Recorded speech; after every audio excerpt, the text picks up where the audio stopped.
this is the second time I have accidentally cut a video in half. So,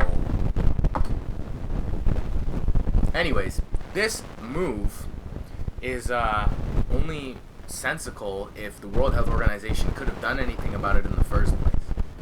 If they couldn't have done anything about it in the first place, then it's almost like you're making everybody else suffer for, like, essentially nothing, in that, like, the World Health Organization can't even do anything. And if you cannot find a more effective use for those funds, then you're effectively doing less good for the world.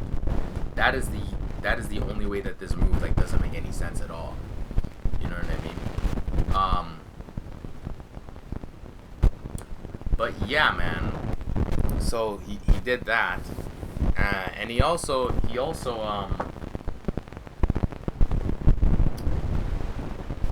pulled out of another treaty where you can fly over other nations. You can fly over other nations and things twice a year and just check out their armaments. I suppose this is because because Russia is not adhering to the rules. And once again, if they're not adhering to the rules, then we don't want anything to do with it, is basically what they're saying. This strategy, I don't know how smart this is, because if you pull out of that and then Russia pulls out of it, then we've got like another Cold War going on. Because the entire treaty is set up to control global armaments, in that we can see that you're not building nukes, you can see that we're not building nukes, and everything is fine. But if everybody just pulls out of this treaty now, you gotta understand that that's it. I mean, that's a recipe for disaster in terms of just the paranoia of each nation. But yeah, man, that's the crazy shit that is going on right now in the world. We got fucking people getting killed by police. We got China fitting to invade India. The U.S. is pulling out of the fucking World Health Organization. All kinds of crazy shit. Just insanity, man. Just insanity. Anyways, there's like one more thing I wanted to talk about. It's such a shame that this had to be broken up into 2 videos. This is so stupid.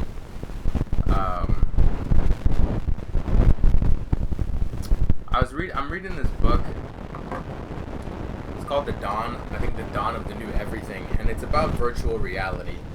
But the way that it's written, it's like the guy is he's like telling his story. He's not really just talking about virtual reality. He's actually telling you, like, you know, this is who I am. And when I say this is who I am, I'm talking, this shit is like an autobiography. Like, I did not expect to be reading this and be so invested in the writer and just have such a great idea of who they are. The guy is fucking brilliant, curious, resourceful guy. Can't even remember the author's name. I haven't even looked at the author's name. I don't ever look at authors' names, which is bad, because when people, like, if you say you read books, or not that you read books, that, like, you have a book that you like, and someone's like, oh, who wrote it? If you can't tell them, that just looks awful.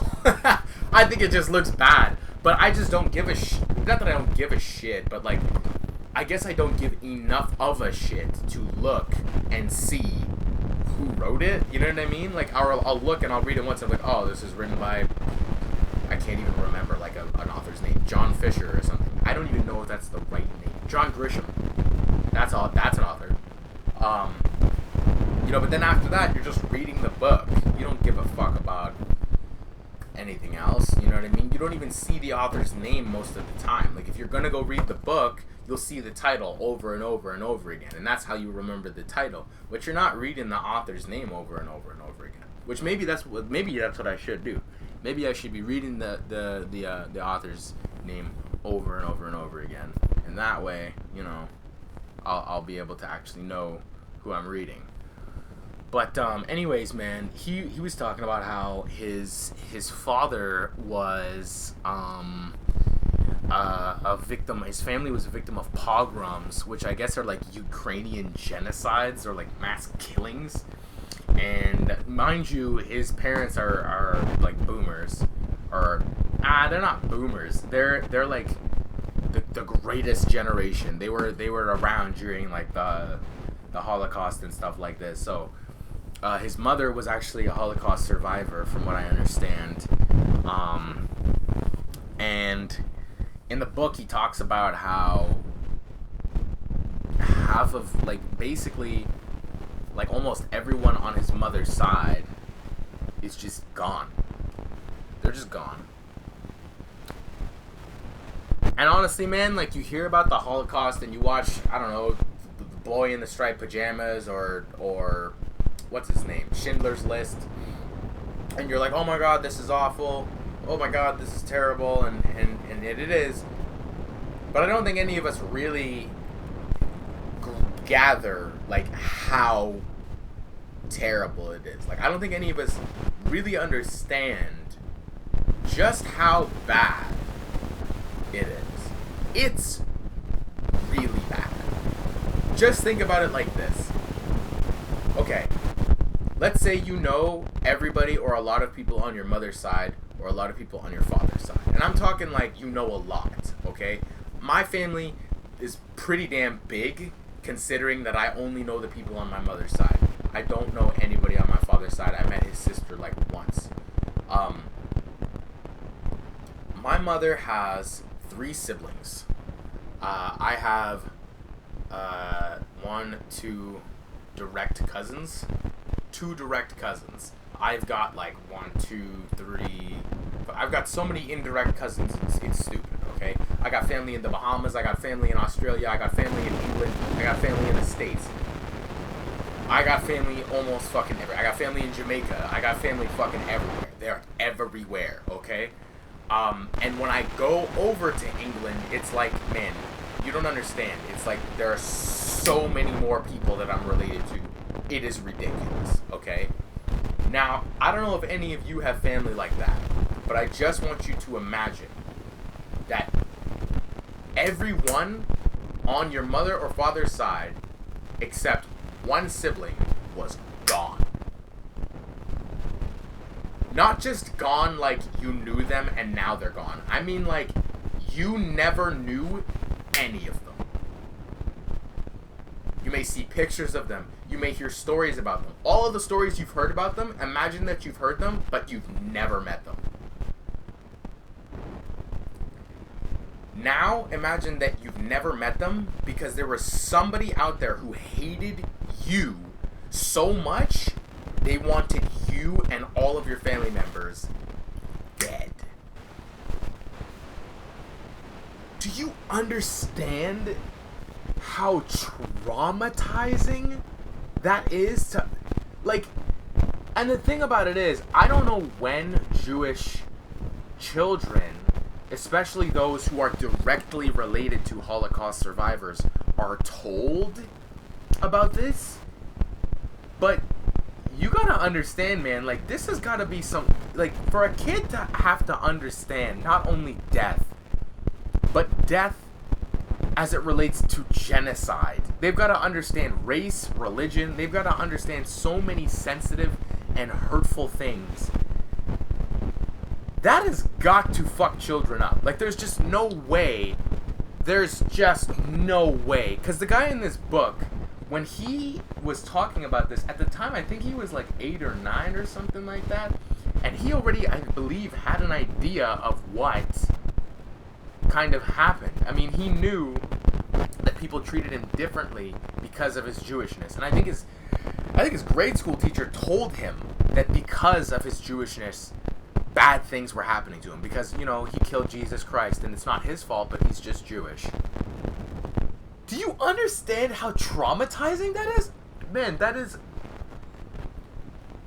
crazy. That is crazy to know that out there is a group of people that want you so dead, so badly, that they would find everyone who is related to you and kill them. That's got to do something to your psyche, man. You got to really look at life differently. And I think that A Jewish person, let me tell you the truth, man. Jewish people, especially ones who have heard stories from their family members or see firsthand what the Holocaust did to their family in terms of just having no one, okay? They gotta look at people differently. They have to. They've gotta look at people like, man, I don't know how they trust any human beings. Like, I don't know how they trust any human beings. Because you would be constantly reminded, if you were growing up in that era, that the reason you don't have aunts and uncles is because people killed them.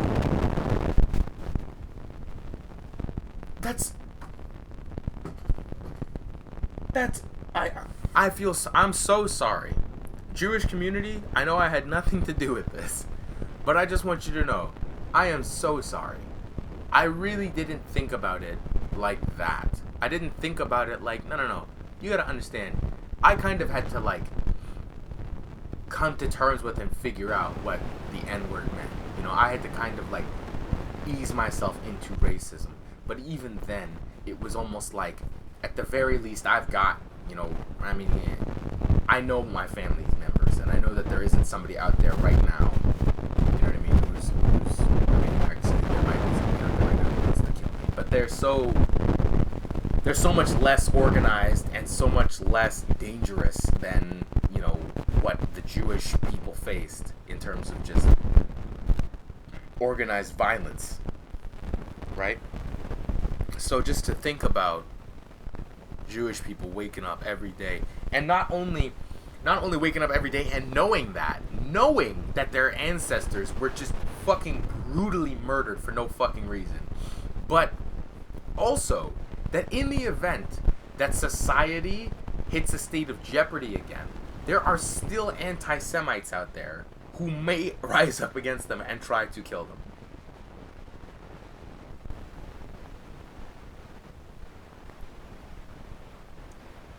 It's crazy, man. It's crazy. And generational trauma is a very real thing. I believe that generational trauma is real. I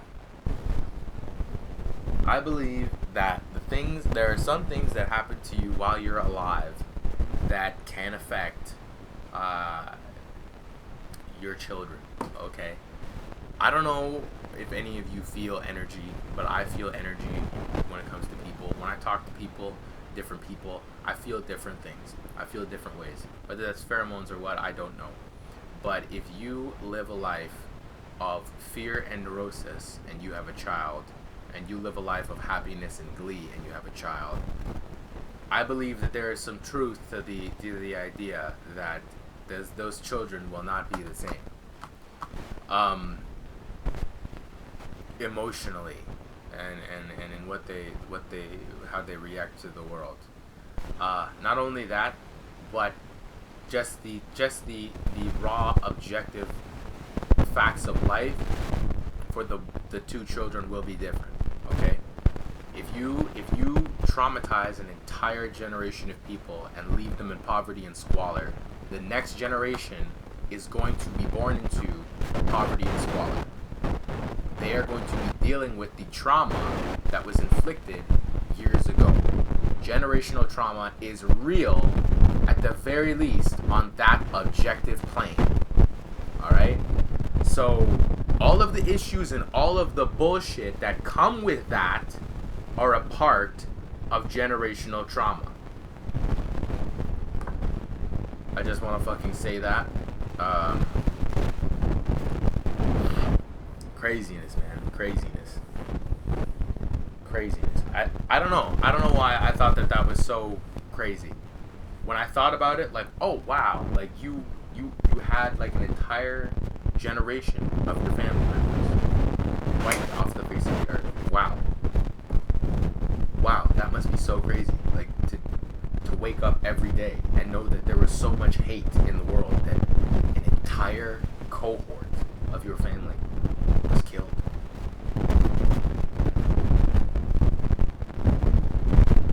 I'm sorry. I'm just rambling now. I'm just saying the same thing over and over and over again. I need to stop.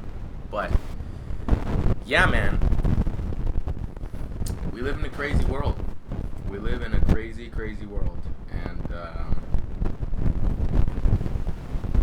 everybody just remember that you're capable of some pretty awful things, and we should be okay.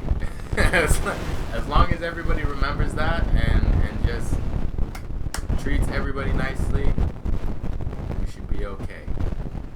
But yeah, man, that's some sad shit. Anyways, man, thank you for listening to this installment of My Mouth Does the Talking. Even though it's split into 2 videos, it's about 45 minutes, so yeah, that's what we talked about this week. I'm going to be watching the fights tonight. Tyron Woodley is facing Gilbert Burns, and while Tyron Woodley is somebody who I rooted for because I identified with him being the same size, being the same weight, arguably the same build, and obviously we're both black. I cannot deny that his blackness means something to my subconscious, and that I identify more with him because he looks like me. I just do not like the way that Tyron Woodley fights. I just don't like it. It's not the way that I would fight. It's not the way that I would fight, and I don't know. I kind of want him to win because I don't know. I want him to win, but I just feel like he's I don't know. Gilbert Burns is almost I don't know. I don't know, man. We'll see what happens. I haven't watched enough of Gilbert Burns' fights, but I'm gonna be straight with you. The fights of Gilbert Burns that I have watched, I believe I was more entertained than watching Tyron Woodley's fights. And so on a whole, it's like I really almost want Gilbert Burns to win because I just feel like if Tyron, I don't feel that Tyron is, unless Tyron comes out and shows me something different, you know what I mean? But I'm gonna be straight with you. He just clinches. He does a lot of clinching of people up against the cage. He does a lot of blitzing and running forward. And that's not the way I would want to fight, man. That's not the way I'd want to fight. I'd want to be like, look, man. If I'm gonna run forward, I'm gonna be doing that like when I know that there's a clear opening. You know, not just to throw a right hand. My striking, I would want to be very, very technical, and I would want to be very, very precise. You understand? I wouldn't just be throwing bombs trying to knock people out. I'd pepper them up. I'd piece them up. I'd beat them up. I'd cut them up. And then, when I see an opening, fire something straight down. No, crazy overhand moving stuff just because I'd be throwing way more kicks, Tyron Woodley doesn't do that. Tyron Woodley does not do that. So we'll see what happens, but I'll be making a video about that event. I don't know. The MMA show's on Wednesday, but I'm thinking that perhaps posting something on Wednesday isn't smart if the fights are on Saturday. But who cares at this point? Doesn't really matter that much. So we'll have you guys looking forward to that. All right. Anyways, man, enjoy the weekend because it's Saturday. You all know it's Saturday. It's a Saturday show. And stay classy, my friends. Stay classy. Go do some crazy shit like I did. Go fucking go buy a brand new PC. You will not regret it. I'm excited for this thing, man. I'm waiting for the toolkit to come in. I got the iFixit toolkit, the real one, not the one from China. And my graphics card should have been here by now. I don't know why it's not. It got to my city on Tuesday. And it's still not here. Don't know why. But yeah, man. build that. And when I build it, perhaps I'll show you guys. I'll show you guys the build and everything like that. And then we'll be able to make hopefully better quality videos once I can get a camera, because I need a camera as well. Which, I mean, I might as well just get at this point. I've literally spent so much money and I feel so bad about it, but fuck it, man. Like, go big or go home, I suppose. So we're gonna get a camera, try to get better, you know what I'm saying, better quality images for you guys, and also we're gonna start doing a bit of gaming on here as well. Probably won't see my face for the first little while we're doing all that gaming and stuff. Actually, we might even remove the camera for a while and just do straight podcast, no visuals, because I've got a headset with a mic that is actually great quality, and I don't know if you guys can hear, but lately this blue snowball has not been doing the trick, so we will make that adjustment as well. Probably just go with no visual for a while, and then when we get the camera, we will figure out how to do technology and merge the visual and the audio at the same time. In any case, that was My Mouth Does the Talking, and I hope you guys have a good night.